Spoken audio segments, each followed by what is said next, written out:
y líbranos del mal. Así concluye la oración que Jesús nos enseñó. Se trata de la última petición del Padre Nuestro, y líbranos del mal. Y por cierto, esta petición también está contenida con un matiz en la oración sacerdotal de Jesús, que es la oración de despedida que hace él después de la última cena, que está recogida por el Evangelio de San Juan, donde dice, Jesús le pide al Padre, no te pido que los retires del mundo, sino que los guardes del maligno, dice. Guárdalos del maligno. Es Juan 17:15. O sea que, en el fondo, ¿qué hay que decir? ¿Líbralos del mal o líbralos del maligno? ¿Cuál de las dos es? Bueno, pues fijaros, el propio Catecismo de la Iglesia Católica dice claramente que el significado, en este caso, en esta oración, el significado de la palabra mal es sinónimo de maligno, dice, o sea, del demonio. Dice el punto 2851. En esta petición, el mal no es una abstracción, sino que designa una persona, Satanás, el maligno, el ángel que se opone a Dios, el diablo, diabolos, es aquel que se atraviesa en el designio de Dios y su obra de salvación cumplida en Cristo. Es decir, que cada vez que rezamos el Padre Nuestro y concluimos diciendo, líbranos del mal, cada vez que lo hacemos, estamos pidiendo a Dios, líbranos del demonio. Que nos quede claro, La oración del Padre Nuestro concluye así, y líbranos del demonio. Luego, esta charla que voy a yo compartiros, pues voy a hablar del demonio, del cual nos solemos hablar muchas veces, vamos a ser claros. Hablemos del demonio, podríamos titularla también. Voy a empezar por subrayar cuáles suelen ser los 4 errores más extendidos, a mi parecer, sobre el demonio. Los 4 errores más extendidos. El primero es el de la negación de su existencia.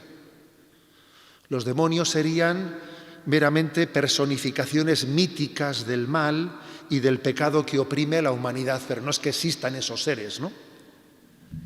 Sin embargo, la fe católica afirma con claridad que existen los ángeles. En el mismo credo decimos, creador de lo visible y de lo invisible. ¿Y qué es lo invisible? Pues claramente lo invisible es los ángeles. Dios creó la creación que es visible y también la creación invisible que son los ángeles. Los demonios no son sino ángeles caídos que han utilizado mal la libertad con la que Dios les había creado. Por lo tanto, frente a este primer error, que es el de negar la existencia del demonio como un ser personal, yo citaría una frase emblemática atribuida a un poeta francés, Charles Baudelaire, que decía él, el mayor truco del diablo es hacernos creer que no existe. El mayor truco del diablo es hacernos creer que no existe, porque ciertamente así tiene las manos libres para actuar, claro. Si resulta que nuestro enemigo se hace invisible, pues claro, entonces su capacidad de actuación pues no encuentra en nosotros defensa, actitud o una estrategia defensiva. El primer error es, pues, hacernos creer que no existe. El segundo error contrario, por el lado contrario, es suponer que el demonio tiene un rango de divinidad, como si fuese un dios malo. El demonio es un dios malo, y no es así. Esa concepción, en el fondo, tiene un influjo maniqueo. La filosofía maniquea afirmaba la existencia de 2 principios eternos, el bien y el mal. El bien y el mal son 2 principios eternos, pero la herejía maniquea fue rechazada plenamente, por nuestra tradición. Nosotros no creemos que hay el Dios del bien y el Dios del mal. Solo hay un Dios, creador de todo, y todo lo que Él creó es bueno. Todo lo que Él creó es bueno. Y por lo tanto el diablo y los demás demonios fueron creados buenos por naturaleza y por sí mismos se hicieron malos utilizando más su libertad. Vamos, que también al hombre le ocurrió en otra medida lo mismo, ¿no? Y es curioso que en nuestros días convivan dos errores opuestos al mismo tiempo. Los que exageran la importancia del demonio, que parece que le dan una entidad como si fuese un dios malo, y los que minimizan o incluso niegan su existencia. Con mucha frecuencia, el rechazo de la fe no suele derivar ya únicamente en el ateísmo materialista, sino que muchas veces el rechazo de la fe acaba refugiándose en los brujos, en las supersticiones, en el satanismo. Con frecuencia el mundo moderno ha abandonado a Dios para entregarse al ocultismo, a la idolatría. Luego, digamos que hay dos primeros errores, el error de no creer en la existencia del demonio, o en segundo lugar, darle una entidad de cual si fuese un Dios contrario, ¿no?, al único Dios verdadero, que es algo absurdo. Tercer error. El tercer error es pensar que lo que Jesús dijo sobre el demonio estaba condicionado por el tiempo en que vivió. Y eso no es aceptable, porque Jesús es el revelador del Padre y Él pensó, habló y actuó siempre con gran libertad respecto a los condicionamientos de su tiempo. Jesús no se dejó condicionar por su tiempo. Y pongo algunos ejemplos. Por ejemplo, los saduceos no creían en la existencia de los ángeles. Los fariseos sí. Los fariseos creían en la existencia de los ángeles y de los demonios. Y con el enfrentamiento que tenía Jesús con los fariseos, pues hubiese sido muy fácil que Jesús se hubiese aliado con los saduceos, diciendo que él no creía en la existencia de los ángeles, pero no es así. Lo cierto es que él conjugó en este punto con los fariseos en la existencia de los ángeles y del demonio, ¿no? O, por ejemplo, es muy importante el pasaje evangélico en el que se acusa a Jesús de expulsar a los demonios con el poder del demonio. Si Jesús no hubiera reconocido la existencia de los demonios, pues hubiese tenido muy fácil la respuesta, ¿no? Hubiese dicho, ¿cómo que yo expulso a los demonios con el poder del demonio? Los demonios no existen. Con que hubiese dicho eso, hubiese terminado todo, claro. Pero lo cierto es que Jesús nos habla claramente de la existencia del maligno. Es más, la llegada del reino de Dios se muestra en que Jesús cura a los enfermos y expulsa a Satanás. Realiza, ¿no?, esos exorcismos en los que muestra su autoridad sobre el demonio. Por lo tanto, no es aceptable eso de que Jesús se dejó condicionar por la mentalidad de su tiempo. Y el cuarto error, también muy extendido, es el que se dice, bueno, es que, bien, de acuerdo, yo creo en la fe de la Iglesia, creo en la existencia de los ángeles y de los demonios, pero no conviene hablar de este tema hoy.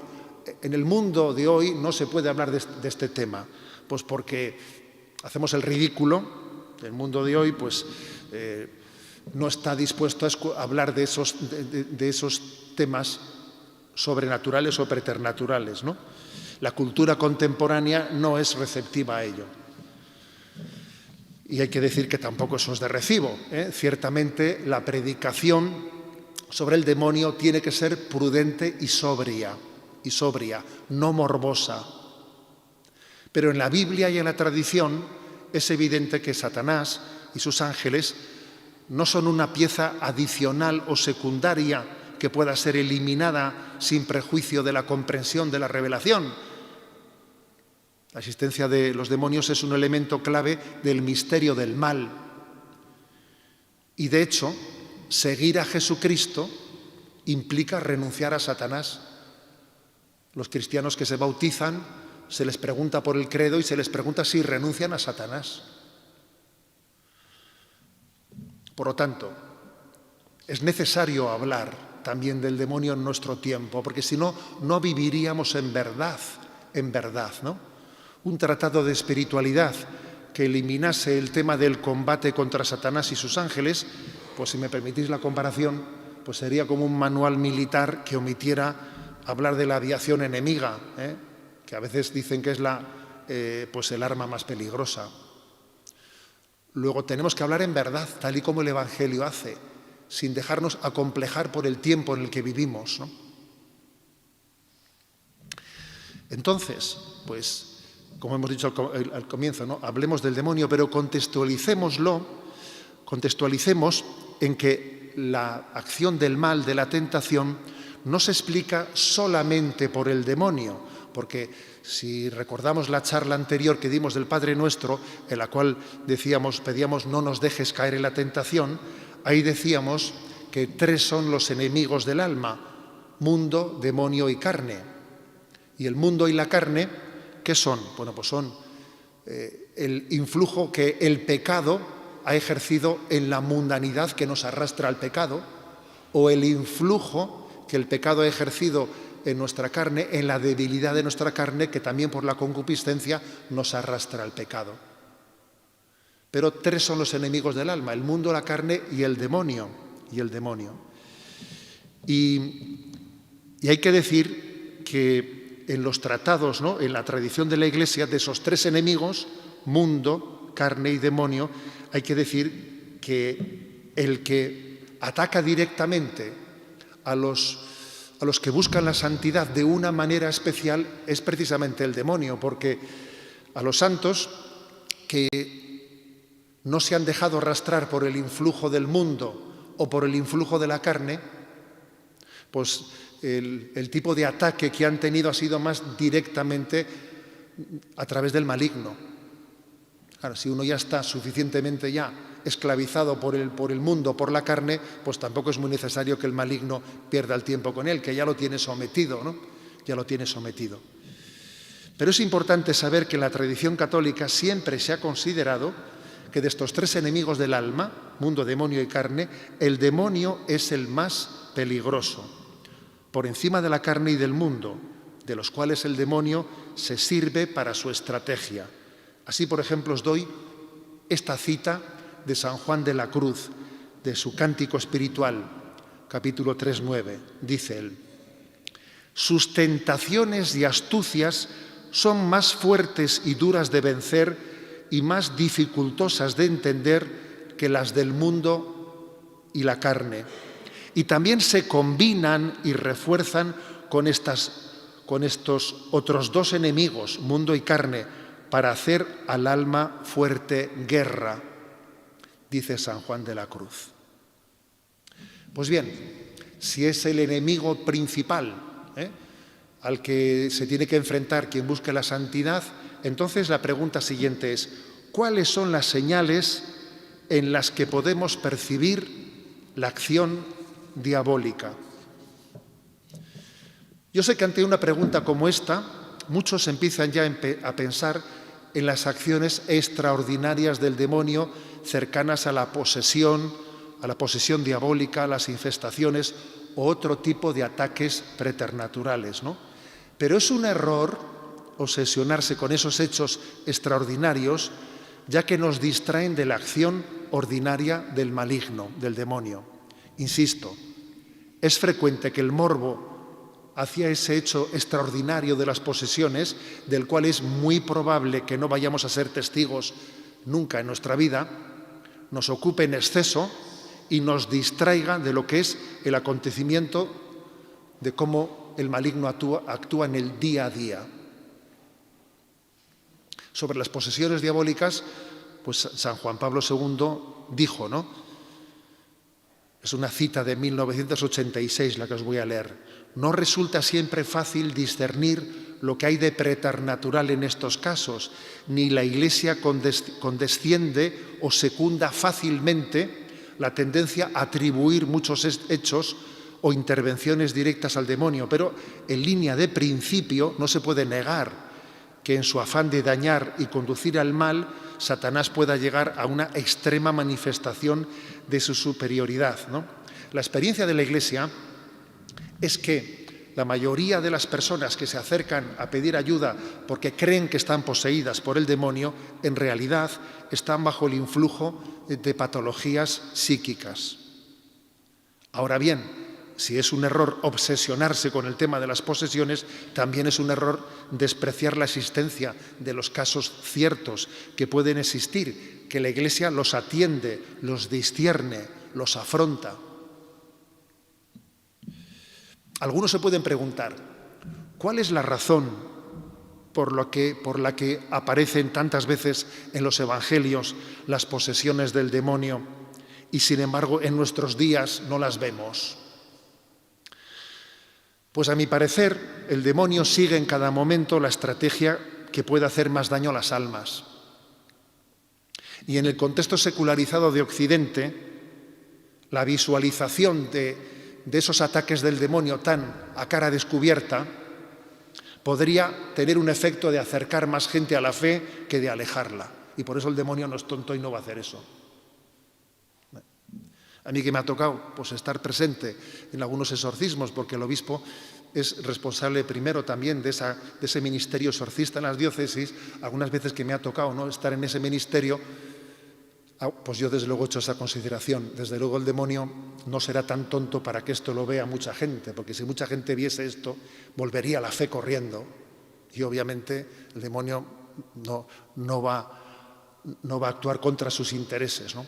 Otra cosa es que en otros lugares, como por ejemplo pasa en tribus africanas, etcétera, pueda haber más hechos de ese estilo, porque el efecto que producen no es el acercamiento a la fe, sino quizás refugiarse en los brujos, etcétera, etcétera. El demonio es astuto y ese tipo de acciones dudo mucho que se prodigue con frecuencia entre nosotros en ellas. Entonces, reformulemos la pregunta. ¿Cuáles son las señales habituales? Dejemos a un lado esos casos extraordinarios que con toda probabilidad no vais a ser testigos nunca en la vida de ellas, ¿no? ¿Cuáles son las señales habituales de la acción diabólica? San Pablo VI respondió a esta pregunta en el año 1972 y dijo esto: ¿existen señales y cuáles son de la presencia de la acción diabólica? Y responde él: podremos suponer su acción siniestra allí donde la negación de Dios se hace radical, sutil, absurda, donde la mentira se afirma, hipócrita y poderosa, contra la verdad evidente, donde el amor es eliminado por un egoísmo frío y cruel, donde el nombre de Cristo es impugnado con odio consciente y rebelde, donde el espíritu del Evangelio es mistificado y desmentido, donde se afirma la desesperación como última palabra. Vamos a intentar concretizar esto, ¿no? No pensemos que la Iglesia está privada de la acción del maligno. El mismo San Pablo VI, en ese mismo año 1972, pronunció la famosa frase: se diría que a través de alguna grieta ha entrado el humo de Satanás en la Iglesia, en el templo de Dios. ¿Cómo ha ocurrido esto? Ha habido un poder perverso, el demonio. Eso lo dijo San Pablo VI en el año 1972. Y es obvio que hemos visto cómo a veces el humo de Satanás y el influjo de Satanás ha entrado en el seno de la Iglesia y ha conseguido hacer cosas increíbles. Conseguir que en nuestro seno acontezcan también hechos horribles. No hace falta que los especifique muchos, pero es obvio. Eso lo dijo él en 1972. Ahora bien, no dudemos nunca de la promesa de la indefectibilidad que Jesús hizo a su Iglesia. Mateo 16, 18. Tú eres Pedro, sobre esta piedra edificaré mi Iglesia y el poder del infierno no la derrotará. No dice no la atacará, No la atacará, no dice. Dice no la derrotará. Entonces, las señales. ¿Cuáles son las señales de esa acción diabólica? Yo me atrevería a decir que hay 3 señales especiales de esa acción diabólica, que pueden ser por una inusual intensidad, por un objetivo estratégico o por la desproporción entre la aparente ausencia de maldad y los efectos devastadores causados. Pongo 3 ejemplos. Creo que la acción del maligno se percibe, en primer lugar, por una inusual intensidad.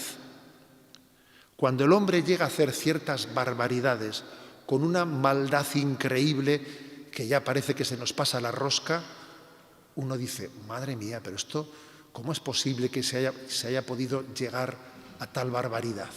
Pues, por ejemplo, lo que pasó en Auschwitz. Dice, es posible que el hombre llegue a cometer unas barbaridades de ese calibre, ¿no? Dice la oración, ¿no? Mira el poder del pecado cuando no envías tu aliento, ciertamente, pero uno también intuye que el maligno se ha cebado en determinados lugares donde el mal es inexplicable, ¿no? Segundo lugar, no solamente por la inusual intensidad, en segundo lugar, por el objetivo estratégico. Hay acciones que son como muy inteligentes.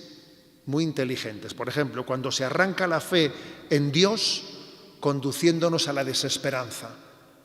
Fijémonos en lo que ocurre en nuestro tiempo.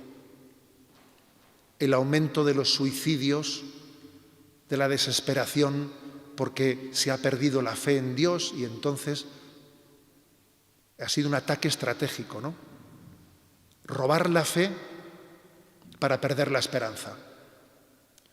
O, por ejemplo, cuando se trastoca la vocación sobrenatural de la Iglesia reduciéndola a una ONG.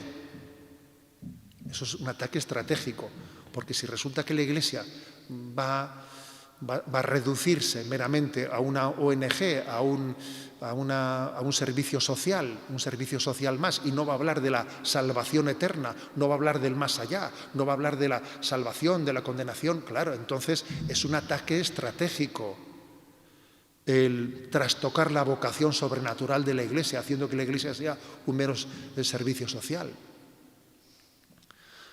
O, por ejemplo, otro caso, ¿no? Cuando se diluye o sustituye la religiosidad por una vaga espiritualidad, como estamos viendo que acontece hoy en día en la nueva era, que se dice, bueno, religión no, pero espiritualidad sí, ¿no? Se sustituye la religiosidad, el recibir la revelación de Dios por una vaga espiritualidad en la que el hombre busca en esa espiritualidad una especie de relajación interior.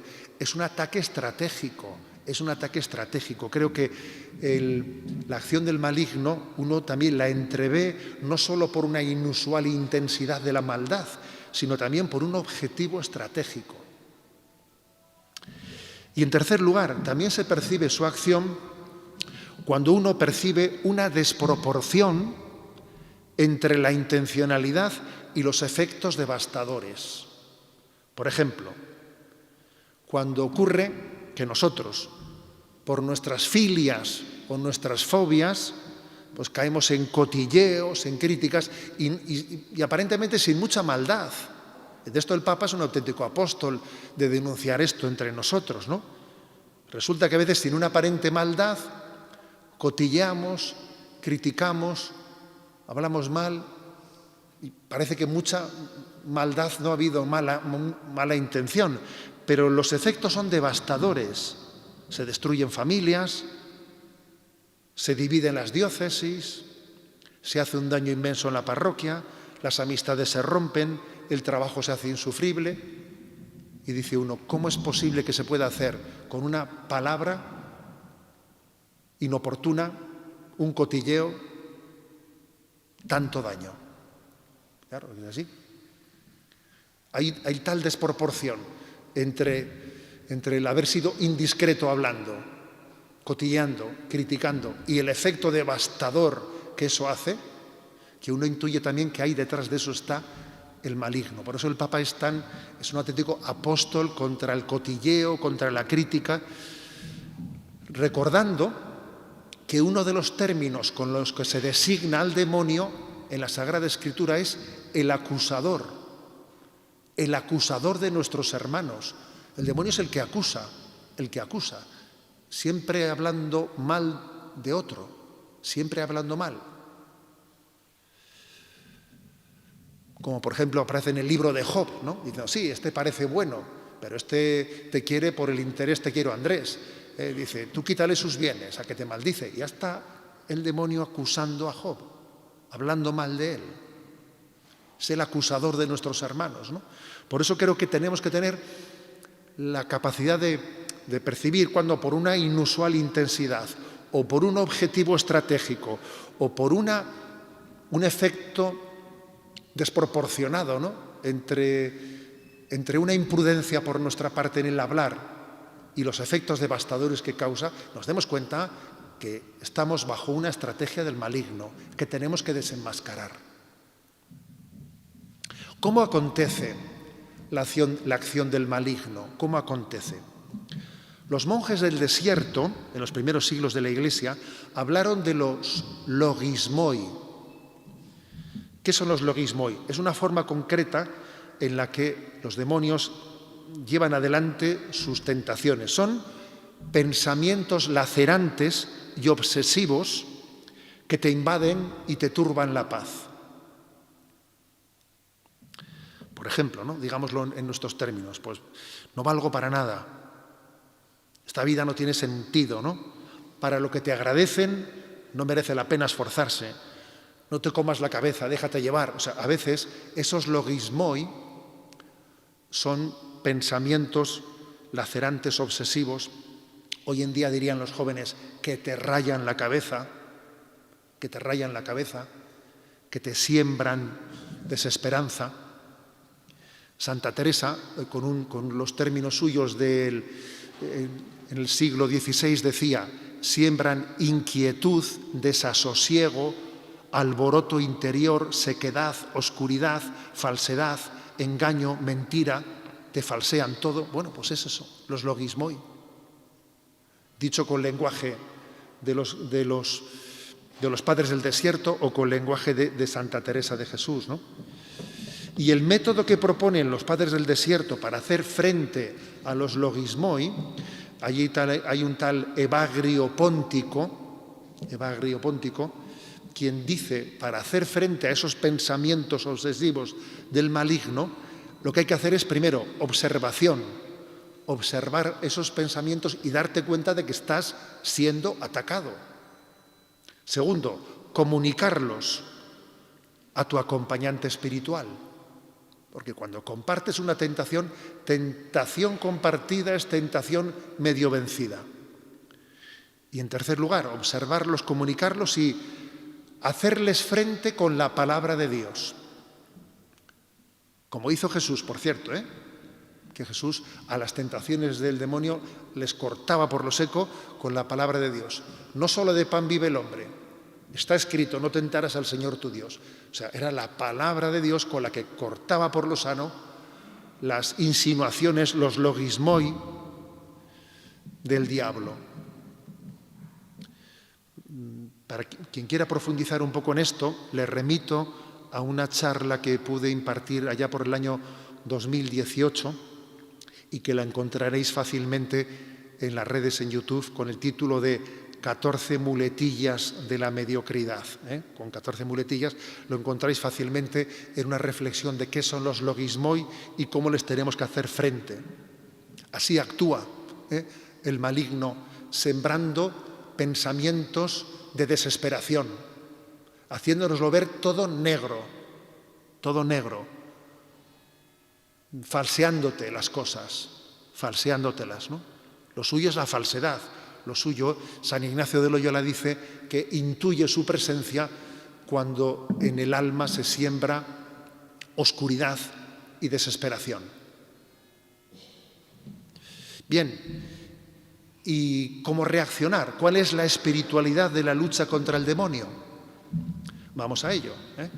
Hay un texto bíblico clave, Efesios 6, versículos del 10 al 18. Yo leo un versículo únicamente. Confortaos en el Señor y en la fuerza de su poder. Revestíos de toda la armadura de Dios para que podáis resistir a las asechanzas del demonio. O sea, tú quieres hacer frente al demonio, te tienes que revestir de la armadura del Señor. Dios te da una armadura, revístete de ella para hacerle frente. ¿Y cuál es esa armadura? En primer lugar, la espada de la palabra de Dios y la perseverancia en la oración, que son las armas con las que Cristo venció al maligno en el desierto. La palabra de Dios es como una espada que corta sin vacilaciones los lazos engañosos del enemigo, que le desenmascara, como os he dicho antes, ¿no? Está escrito, no tentarás al Señor tu Dios. Y la oración es totalmente necesaria para hacer frente a ese influjo. Orad para que no cedáis en la tentación. O, por ejemplo, cuando dice Marcos 9:29, cierta especie de demonios no pueden ser expulsados por ningún medio, sino por mucha oración. O sea que lo primero es la espada de la palabra y la perseverancia en la oración. Empápate de la palabra de Dios y ora en profundidad y serás invencible. Segundo lugar, la coraza de la justicia, es decir, vivir en gracia de Dios, vivir en gracia de Dios. Cuando vencemos al pecado, vencemos al demonio, o sea, no tengamos duda de ello. Dice Efesios 4:26, no pequéis, no deis entrada al diablo, pecar es dar entrada al diablo, vivir en gracia de Dios es cerrarle la puerta.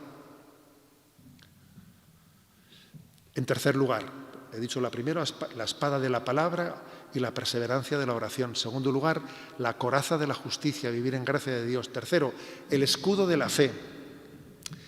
Dejando a un lado, fijaros bien, igual os va a sorprender esto que os voy a decir, dejado a un lado el apoyarnos en visiones y alocuciones, caminando en la pura fe, pues el demonio no tiene por dónde asir al cristiano si éste se apoya en la fe y en la fe de la Iglesia.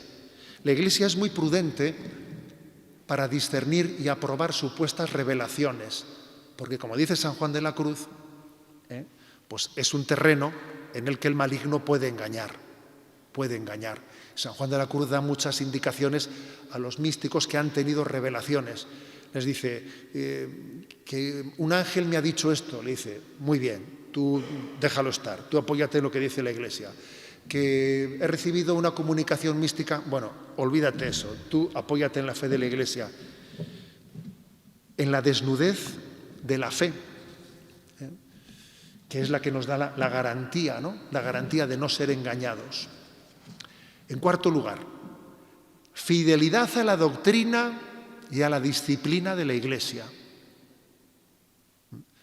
La Iglesia ha recibido la promesa de que no será vencida por el maligno. Luego yo, si soy fiel a la Iglesia, tengo la garantía de que no seré engañado por el maligno. Viviendo en obediencia a la Iglesia, porque el que obedece nunca se equivoca, ¿no? Dice Santa Teresa, tengo por muy cierto que el demonio no podrá engañar, no lo permitirá Dios, al alma que de ninguna cosa se fía de sí misma, sino que está fortalecida en la fe de la Iglesia.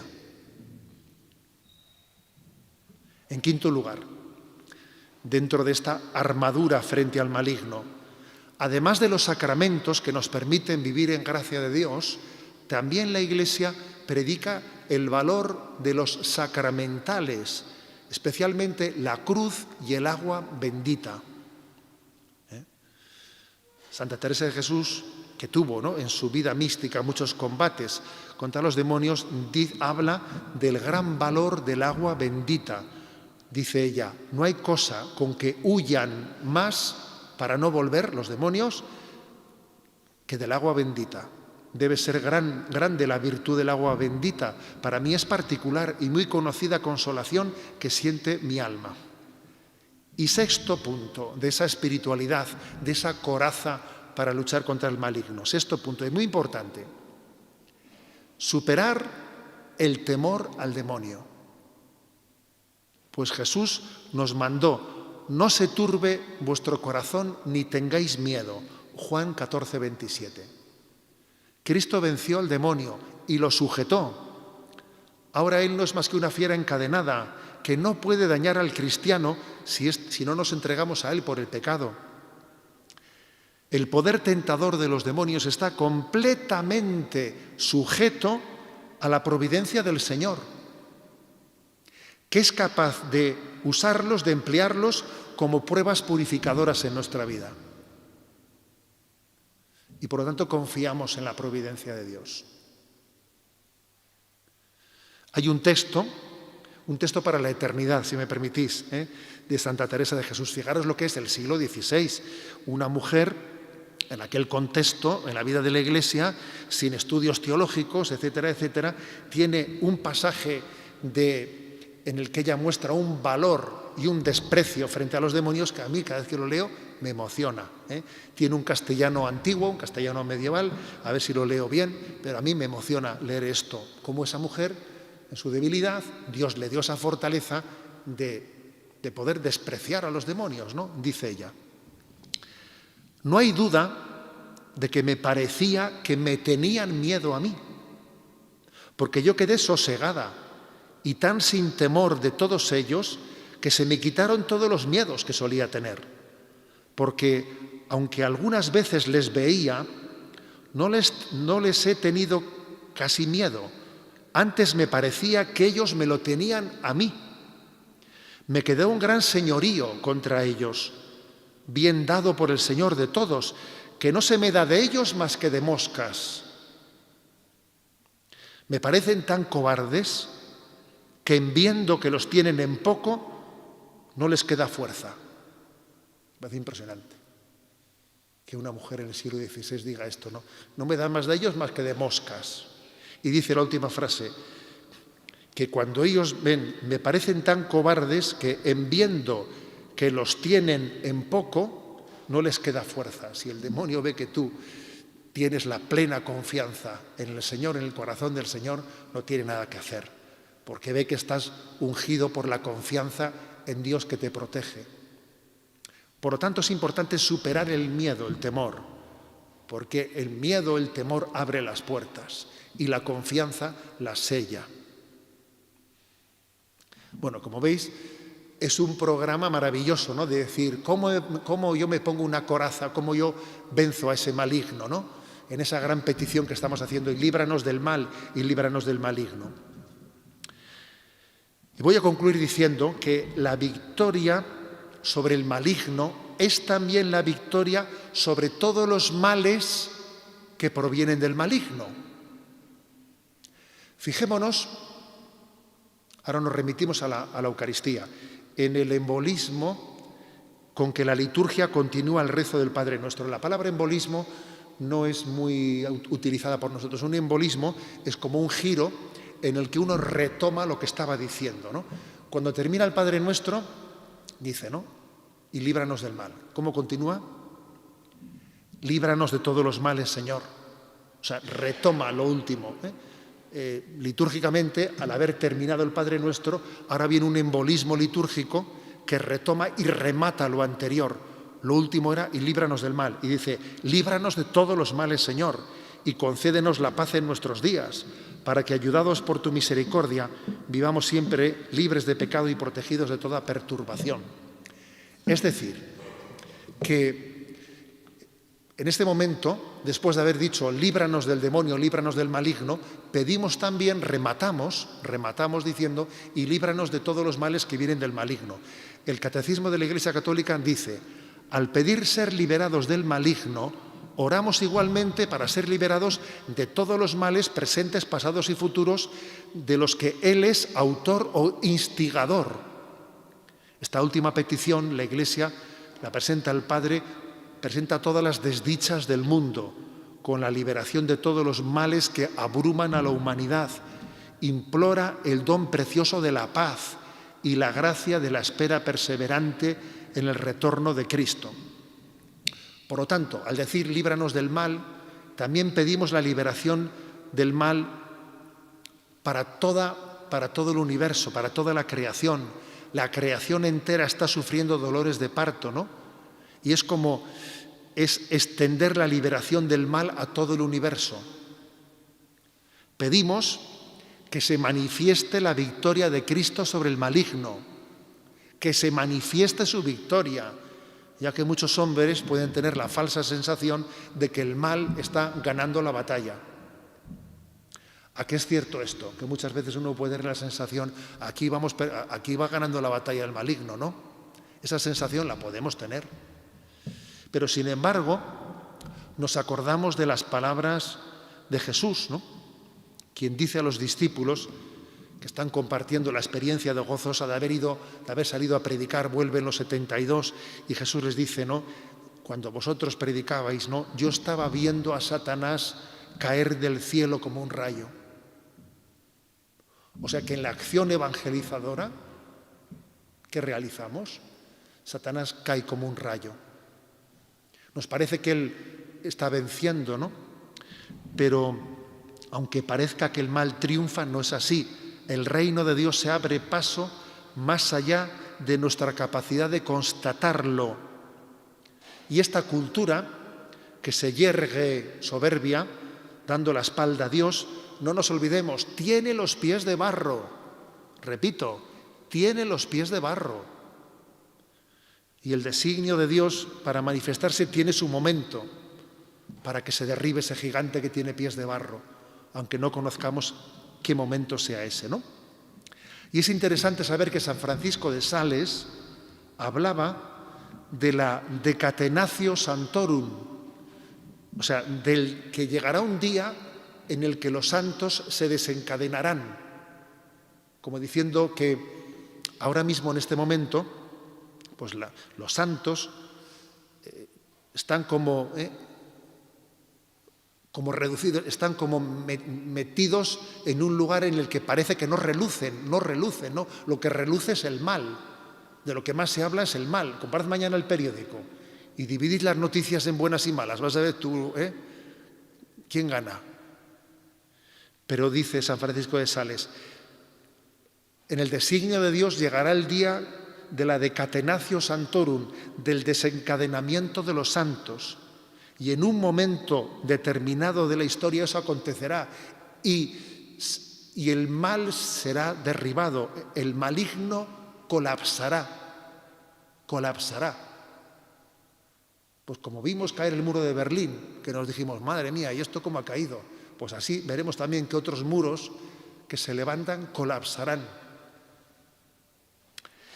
Y entonces veremos hasta qué punto el reino de Dios se ha ido abriendo camino sigilosa, pero de una manera perseverante, ¿no?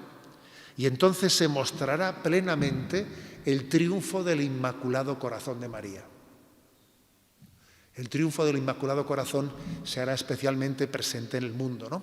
Por eso, concluir la oración del Padre Nuestro diciendo, y líbranos del mal, y líbranos del maligno, pues es hacer también un voto a María, nuestra Madre, en la que ha triunfado plenamente Dios, en la que ella, el maligno no tiene sobre ella poder. Ella, esa imagen de la Inmaculada pisando, ¿no?, la cabeza de la serpiente, es la imagen en la que Dios nos promete que el mal va a ser plenamente sometido, ¿no?, sometido en ese designio último en el que Dios consumará los tiempos. Os invito, pues, a que concluyamos esta reflexión poniéndonos de pie y rezando todos juntos el Padre Nuestro.